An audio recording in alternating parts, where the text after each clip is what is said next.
નમસ્કાર, આપ જોઈ રહ્યા છો સંદેશ ન્યૂઝ, તમારી સાથે સત્યની સાથે।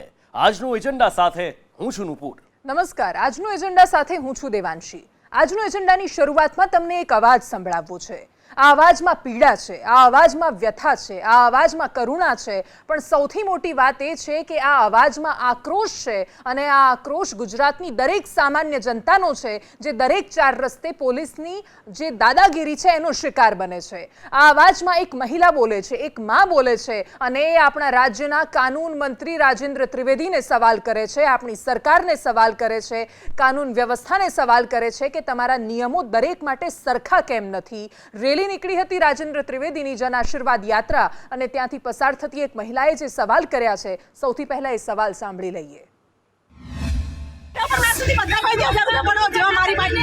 અમે ગરીબ માણસ છીએ, મારો છોકરો સરકારીમાં દાખલ છે, આ ડીજે બંધ કરાવો। હજુ કહું છું, એક છોકરો પીવે છે અંદર, બધાના છોકરાના માથા ઉપર તાવ છે, બાટલા ચડાવે છે, એક છોકરો ફટાકડાની હેરફોડી, બધા છોકરા ઝપકીને જાગી ગયા। તો અત્યારે સરકારને નિયમ ખબર નથી પડતી।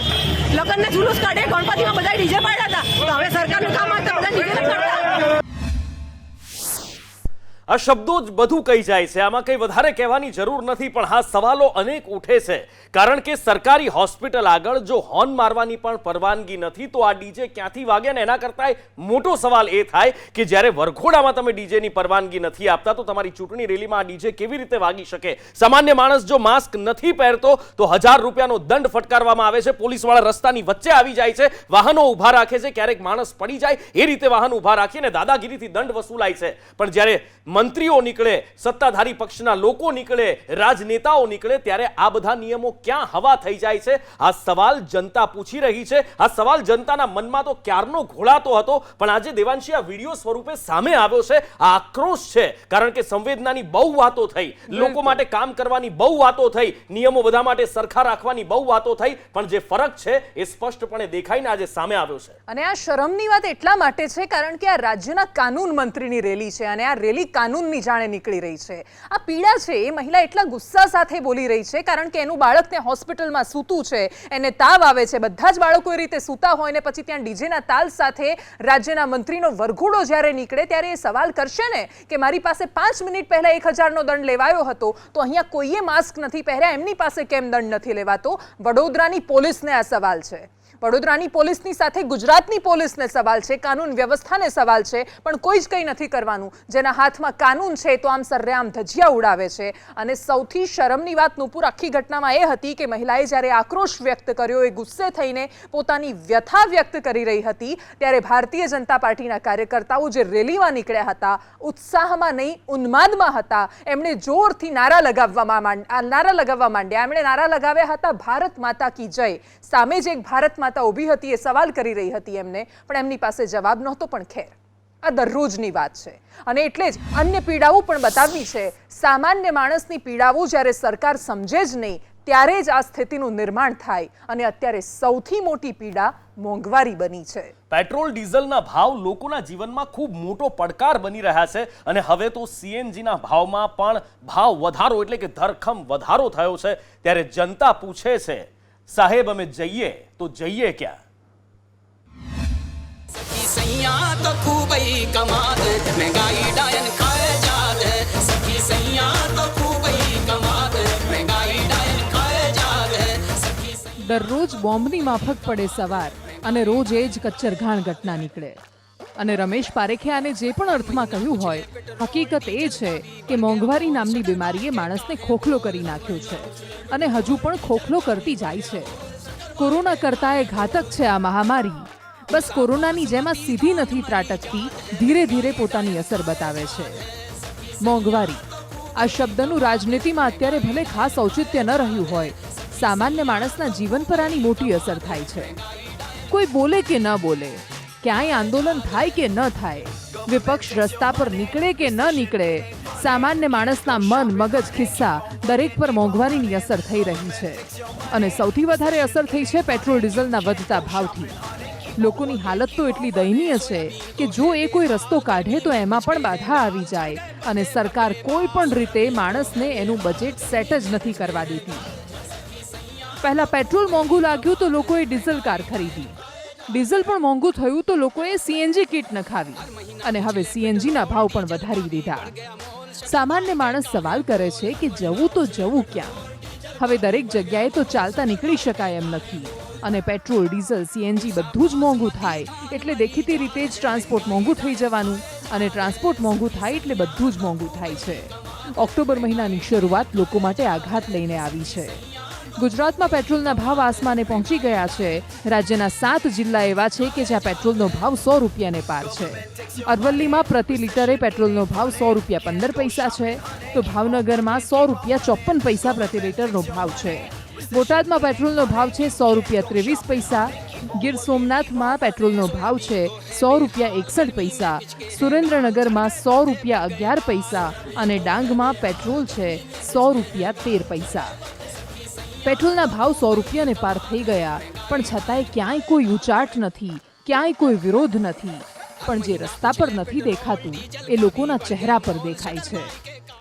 માર તો બધી જગ્યાએ પડવાનો છે। ઘર વખરીની ચીજો મોંઘી થઈ ગઈ, શાક બકાલું મોંઘું થઈ જાય છે કેમ કે ડીઝલ ઉપર જ મોટા ભાગનું હોય છે, ટ્રાન્સપોર્ટ એની ઉપર જ ચાલતો હોય, 100 ને પાર થયું છે તો મોંઘવારી તો વધવાની જ છે। વાત કરું તો આખા ગુજરાતમાં સૌથી મોંઘું પેટ્રોલ ભાવનગરમાં છે એટલે આમાં પબ્લિક અત્યારે ખૂબ જ પરેશાન છે। બધાના બજેટ આખા વિખાઈ ગયા છે અને સરકાર આ એક સંવેદનશીલ બાબત છે એની ઉપર કેમ ધ્યાન નથી દેતી?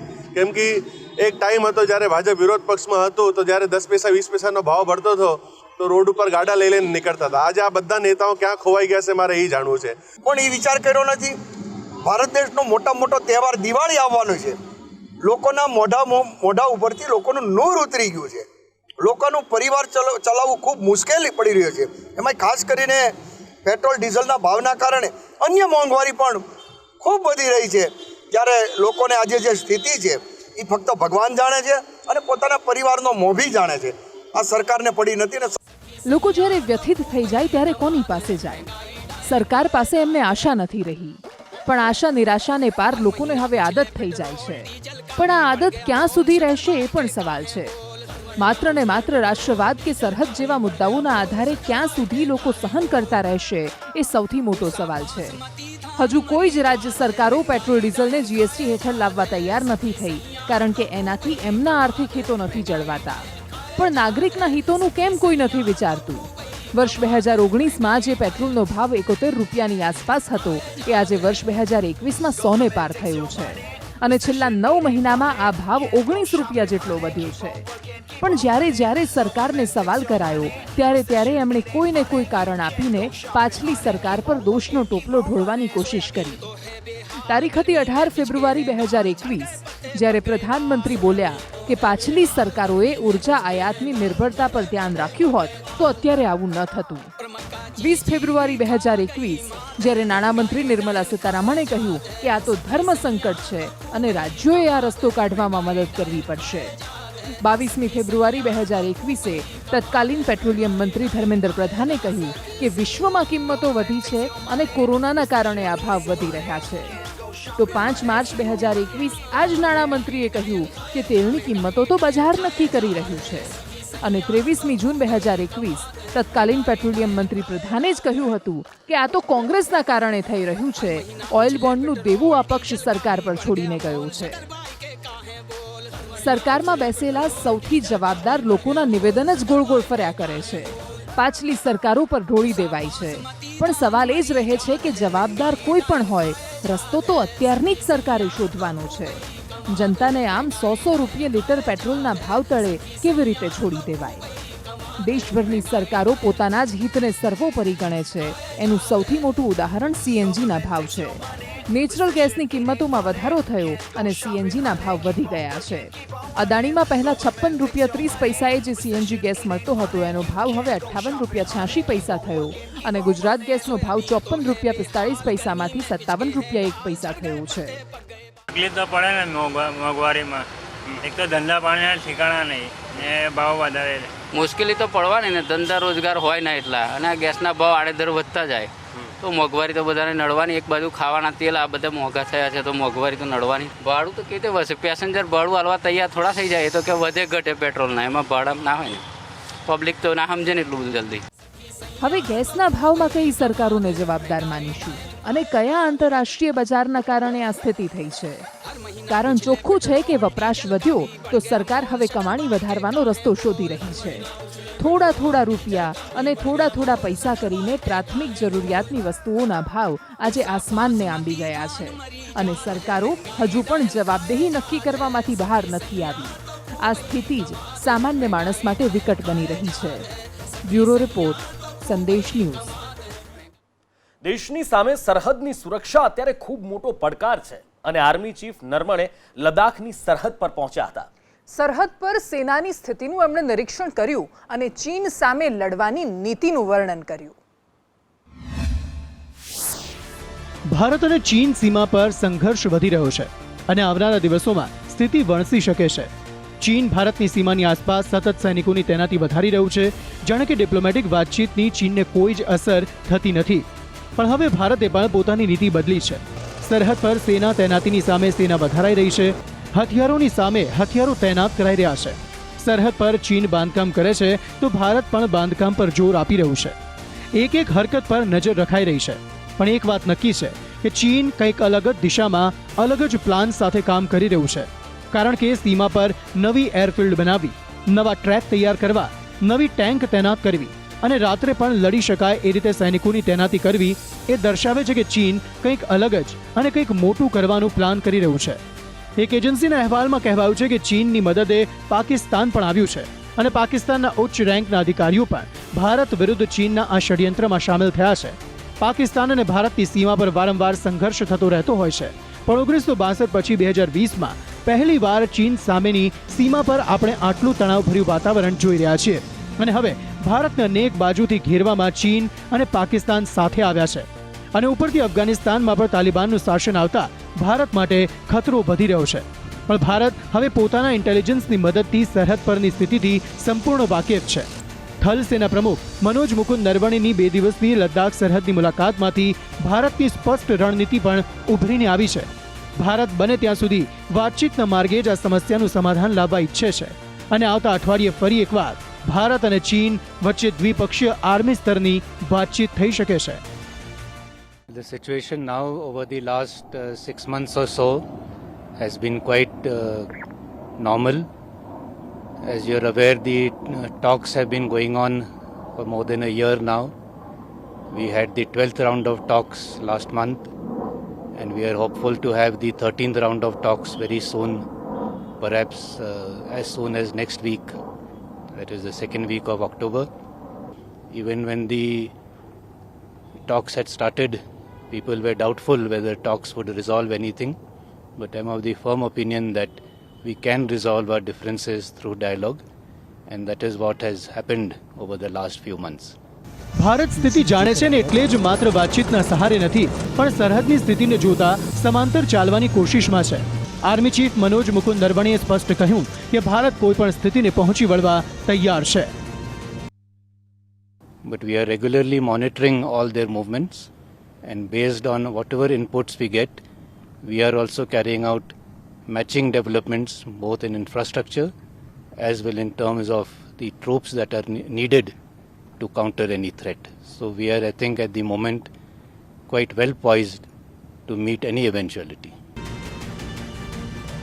મે 2020 થી લઈને ઓક્ટોબર 2021 સુધીનો આ સમય ભારત અને ચીનના સંબંધો માટે પડકાર લઈને આવ્યો છે. ભારતમાં સરકાર બદલાઈ ત્યારથી ચીન સાથે સંબંધો વધારવાની અનેક કોશિશો થઈ. નરેન્દ્ર મોદીના પહેલા કાર્યકાળમાં જ શી જિનપિંગને ભારત આવવાનું આમંત્રણ અપાયું અને અમદાવાદમાં શી જિનપિંગ સાથે મુલાકાત ગોઠવાઈ. સાબરમતીના તટ પર ઝૂલ્યા જિનપિંગ. પ્રધાનમંત્રી મોદીએ પણ ચીનની મુલાકાત લીધી, પણ ચીન પોતાની પરંપરાગત વિસ્તારવાદી માનસિકતામાંથી બહાર ન આવી શક્યું અને સંપ્રભુતા પર પ્રહાર કોઈ પણ દેશને મંજૂર ન હોય. જે રીતે આર્મી ચીફે કહ્યું કે ભારત સ્પષ્ટ નીતિ સાથે કોઈ પણ પડકારને પાર કરવા તૈયાર છે. બ્યુરો રિપોર્ટ, સંદેશ ન્યૂઝ. અને એક બાજુ ચીન સાથે વાતચીતથી ઉકેલની આર્મી ચીફ વાત કરી રહ્યા હતા અને બીજી બાજુ આપણી સરહદ પર હથિયારોની તૈનાતી પણ થઈ રહી હતી. સરહદ પર લેહની ઊંચી પહાડી પર તિરંગો પણ લહેરાવવામાં આવ્યો, જેથી દુશ્મનની નજર સુધી એ વાત પહોંચી શકે કે ભારત પોતાની સરહદને લઈને એકદમ ગંભીર છે.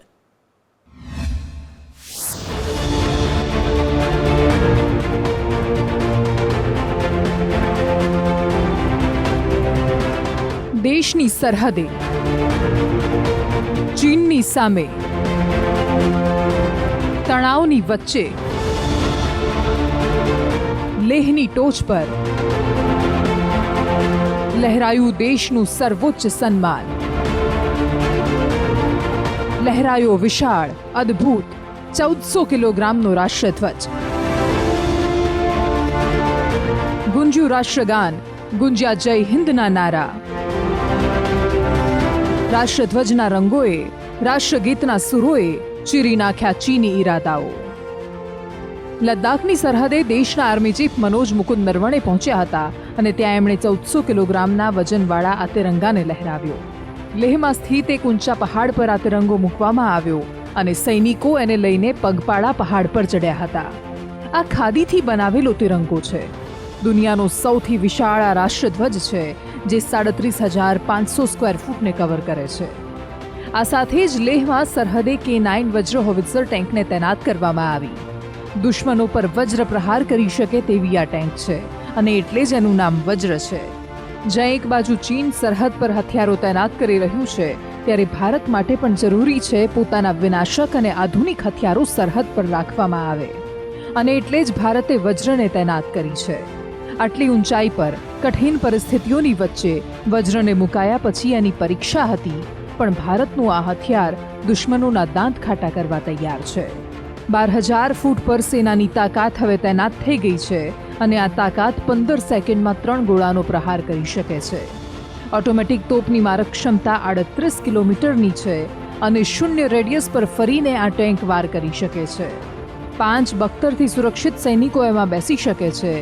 મેદાની વિસ્તારોમાં પણ એનો ઉપયોગ થઈ શકે છે અને સૌથી વિશેષ વાત એ છે કે K9 વજ્ર સંપૂર્ણ ભારતીય બનાવટની ટેન્ક છે. બોફોર્સ પછી ભારતને જે જરૂર હતી એવી ટેન્ક મળી છે. લેહમાં સેનાએ શક્તિ પ્રદર્શન કર્યું હતું. 60 કિલોમીટર પ્રતિ કલાકની ઝડપથી આ ટેન્ક આગળ વધી શકે છે અને જેમ જેમ આ ટેન્ક આગળ વધે એમ દુશ્મનના માથા પર ચિંતાની લકીરો પેદા કરે છે. રણ હોય કે ઊંચાઈ હોય, આ ટેન્ક આ જ રીતે આક્રમક બનીને કામ કરી શકે છે. K9 વજ્ર ટેન્કે હવે મોરચો સંભાળી લીધો છે. હવે દુશ્મનોએ પોતાને સંભાળવાની જરૂર છે. આ ટેન્કની પ્રશંસા અને એના વિશે માહિતી આર્મી ચીફે પણ આપી હતી. The K9 was originally a self-propelled gun for the plains, for our armored formations in the plains of Punjab and in Rajasthan. But when the situation had developed in Ladakh and when we realized that there is a requirement of more firepower and which is mobile, that is the time we thought, why not try it out if these guns can also work in high altitude. And accordingly we had inducted 2-3 guns to start with, and of course it required some modifications to make it conducive to operate in these high altitude areas. But those field trials were extremely successful. We have even carried out firing with these guns. That was also very successful, and once that was proven, then we have inducted an entire regiment, and that will definitely add to the firepower. આમ દેશની સરહદે આજે ચીનને જવાબ તો અપાઈ જ રહ્યો હતો, પણ સાથે સાથે તિરંગો લહેરાવીને ટેન્ક તૈનાત કરીને સંદેશ પણ અપાતો હતો કે ભારત પોતાની સીમાઓની રક્ષા માટે સદૈવ તૈયાર છે. બ્યુરો રિપોર્ટ, સંદેશ ન્યૂઝ. આજે મહાત્મા ગાંધી અને પૂર્વ પ્રધાનમંત્રી લાલ બહાદુર શાસ્ત્રીની જન્મજયંતિ છે, પણ છેલ્લા કેટલાય વર્ષોથી બાપુના જન્મદિવસ પર ગોડસેને યાદ કરવાની પરંપરા બની ગઈ છે. તો બાપુના જ આ દેશમાં બાપુના જ નામે રાજનીતિ થાય છે, તો ક્યાંક બાપુની પ્રતિમા આગળ નાટકો થાય છે.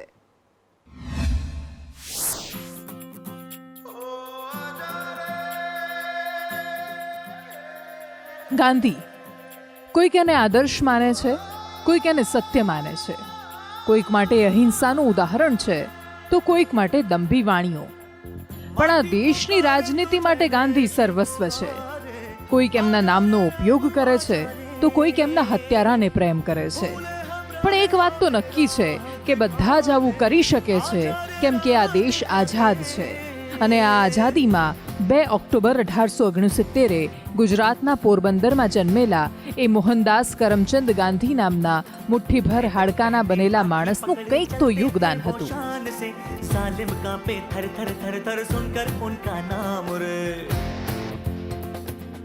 અને એ યોગદાનને આજે અલગ અલગ રીતે યાદ કરાયું. એમાંથી એક રીત હતી ટ્વિટર પર એક ટ્રેન્ડ ચલાવવામાં આવ્યો જેનું નામ હતું ગોડસે જિંદાબાદ.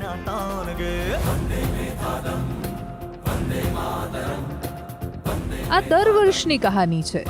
એક બાજુ પ્રધાનમંત્રી મોદી મહાત્મા ગાંધીની જન્મજયંતિએ વિવિધ કાર્યક્રમોનું આયોજન કરે છે, દેશમાં ગાંધીના નામનો અલખ ફરી જગાડવાની કોશિશ કરે છે અને એ જ વિચારધારાને વરેલા એને સમર્પિત સંગઠનો આજના દિવસે દર વર્ષે નથુરામ ગોડસેને યાદ કરે છે. સાધ્વી પ્રજ્ઞા જેવા સાંસદ તો ખુલ્લેઆમ ગોડસેની પ્રશંસા કરે છે અને પ્રધાનમંત્રી મોદી એવું પણ કહે છે કે એમને એ દિલથી ક્યારેય માફ નહીં કરે. પણ ગાંધીના નામની રાજનીતિ માત્ર આટલા પૂરતી, વિરોધ પૂરતી ક્યાં સીમિત છે? ગાંધીના નામે નાટકો પણ એટલા જ થાય છે અને આ નાટકોમાં ઉત્તર પ્રદેશ હંમેશા ટોચ પર હોય છે. આ વખતે પણ ઉત્તર પ્રદેશના સંભલમાં સમાજવાદી પાર્ટીના એક નેતાનો વિડીયો સામે આવ્યો જેમાં ગાંધીની પ્રતિમા આગળ ભાઈ રડવાના નાટક કરતા હતા.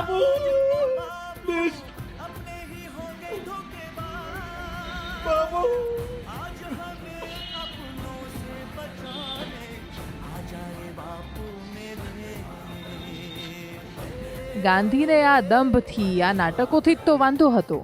સારું છે ગાંધી છે નહીં, બાકી આવા નાટકો જોઈને ક્યાં સુધી એ પોતાના અહિંસા, ક્રોધ ન કરવો જેવા હથિયારોને સાચવી શકતા. ગોડસે જિંદાબાદ જેવી વાતો થઈ તો એનો વિરોધ પણ થયો. ટ્વિટર પર જ ભારતીય જનતા પાર્ટીના જ સાંસદ વરુણ ગાંધીએ આવા લોકોનો વિરોધ કર્યો.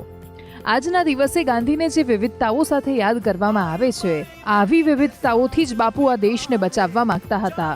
પણ અફસોસ, આજે જેમનો જન્મદિવસ છે એવા આપણા દેશની બે વિભૂતિ મહાત્મા ગાંધી અને લાલ બહાદુર શાસ્ત્રી બંનેની જીવનીમાંથી આપણા દેશના મોટા ભાગના રાજનેતાઓ કંઈ જ ન શીખી શક્યા. બ્યુરો રિપોર્ટ, સંદેશ ન્યૂઝ. અને ભારતીય જનતા પાર્ટી જન આશીર્વાદ યાત્રા યોજી રહી છે, પણ ચૂંટણી પહેલા આવી યાત્રાઓ કાઢવી ભાજપ માટે નવું નથી. અગાઉ પણ આવી અનેક યાત્રાઓ ભાજપ કાઢી ચૂક્યું છે. યાત્રાઓ ભાજપને કેટલી ફળી, આવો જોઈએ. ગુજરાત સરકારમાં નવા મંત્રીઓ આવ્યા અને તેમણે શરૂ કરી જન આશીર્વાદ યાત્રા. યાત્રા એવા સમયે છે જ્યારે 2022ની ચૂંટણીઓ પર સૌની નજર છે, પણ આ પહેલી વખતનું નથી. ગુજરાતમાં ભાજપે વર્ષોથી આવી યાત્રાઓ યોજી છે અને હંમેશા આવી યાત્રાઓ ચૂંટણી પહેલા જ યોજાઈ છે. વર્ષ 2002ની ચૂંટણીઓ પહેલા તત્કાલીન મુખ્યમંત્રી નરેન્દ્ર મોદીએ ગુજરાત ગૌરવ યાત્રા કાઢી હતી અને ભાજપ જંગી બહુમતી સાથે સત્તામાં આવી હતી. વર્ષ 2003માં શ્યામજી કૃષ્ણ વર્માના અસ્થિ ગુજરાત લવાયા ત્યારે પણ નરેન્દ્ર મોદીએ યાત્રા કાઢી હતી. વર્ષ 2012માં સ્વામી વિવેકાનંદના જન્મદિવસ નિમિત્તે યાત્રા કઢાઈ હતી. વર્ષ 2017માં પણ વિધાનસભાની પહેલા ફરી ગુજરાત ગૌરવ યાત્રા કઢાઈ હતી અને હવે છેલ્લા 3 મહિનામાં 2 યાત્રાઓ યોજાઈ.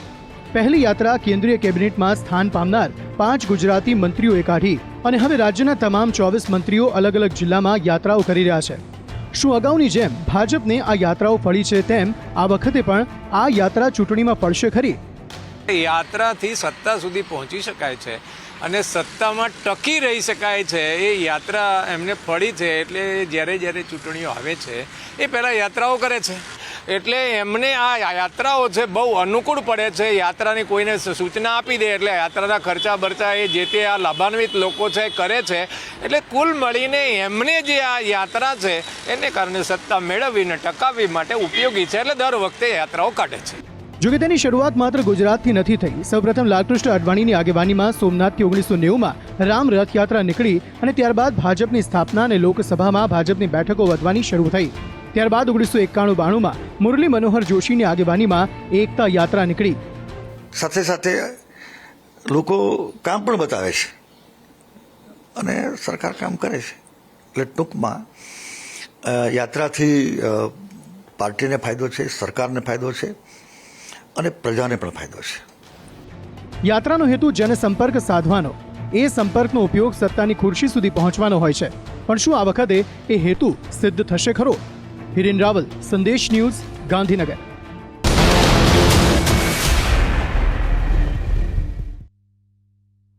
અરવલ્લીનું એક ગામડું બતાવવું છે જ્યાં માલપુર તાલુકાનું ડોડિયા ગામ છે જ્યાં બાળકો જીવના જોખમે અભ્યાસ કરે છે. કુવા પર પ્રાથમિક શાળા બનાવવામાં આવી છે અને બાળકોના જીવ ઉપર હંમેશા જોખમ તોળાતું રહે છે. માલપુર તાલુકાના ડોડિયા પ્રાથમિક શાળાને જોઈ લો. આ શાળાની જમણી બાજુ દૂધની ડેરી આવેલી છે.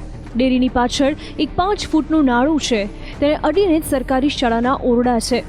નાળા પર બ્લોક નાખી દેવામાં આવ્યા છે જેથી કોઈને ખ્યાલ ન આવે કે અહીં ગંદકીથી ખદબદતો કૂવો હતો અને તેના પર સ્લેબ ભરીને જોખમી શાળા બનાવવામાં આવી છે.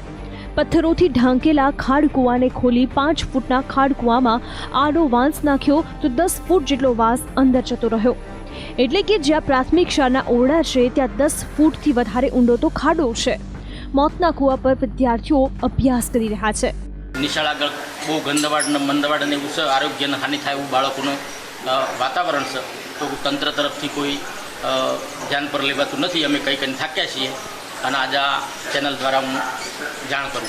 આપ સાહેબને હું વિનંતી કરું છું કે 80 ફૂટ 70-80 ફૂટના 20 ફૂટ પહોળા 70-80 ફૂટ ઊંડા કૂવા ઉપર આ બાંધકામ છે શાળા નંબર 1ના ઓરડાનું અને બાજુમાં ડેરી છે. ડેરીના સેક્રેટરી ચેરમેનને 2-3 વખત ભલામણ કરતો આ ગંદા પાણીનો નિકાલ કૂવામાં નાખવાનો ના છતાં કોઈ ધ્યાને લીધું નહીં અને ખાડો ખોદેલ છે તો બાળક સીધું ડાયરેક્ટ અંદર કૂવામાં જાય. ગામના બાળકો જે શાળામાં અભ્યાસ કરે છે તેની પાસે જ ગામના અગ્રણીઓ દ્વારા દૂધ ડેરીનું ગંદુ પાણી છોડવામાં આવી રહ્યું છે. ગામના લોકો જ ગામના ભવિષ્ય સાથે ચેડા કરી રહ્યા છે. અહીં સ્લેબ તૂટી જાય અને કોઈ દુર્ઘટના સર્જાય તો જવાબદાર કોને ગણવા? સ્લેબની નીચે એક કૂવો છે. વર્ષોથી આ કૂવા ઉપર આ શાળા બનાવેલી છે. ત્યારે વધુ દ્રશ્યની અંદર બતાવવા માંગીશ, વધુ પ્રસ્તાવ પાડવા માંગીશ કે આ જે બારી છે એ બારી ત્યાર પછી બહારના દ્રશ્યો હું આપને બતાવવા માંગીશ કે બહાર જે આ કીચડ જણાય છે એ તમામ જે કીચડ છે એ ડેરીનું જે કંઈ કસ્તર જે કંઈ ખરાબ બગાડ નીકળે છે એ તમામ બગાડ એ થઈ અહીંયા અને જે શાળા બનેલી છે શાળાનો ઓરડો છે એની નીચેના કૂવાની અંદર જાય છે અને કહેવાય કે ગંભીર પ્રકારનો ગુનો આ લોકોએ આચરેલો સ્પષ્ટ જણાય છે. અહીં વિદ્યાર્થીઓના જીવન સાથે ચેડા થઈ રહ્યા છે ત્યારે ડેરી સત્તાધીશો સામે સરકારી તંત્ર દ્વારા પગલાં લેવાય છે કે નહીં તે જોવું રહ્યું. બ્યુરો રિપોર્ટ, સંદેશ ન્યૂઝ.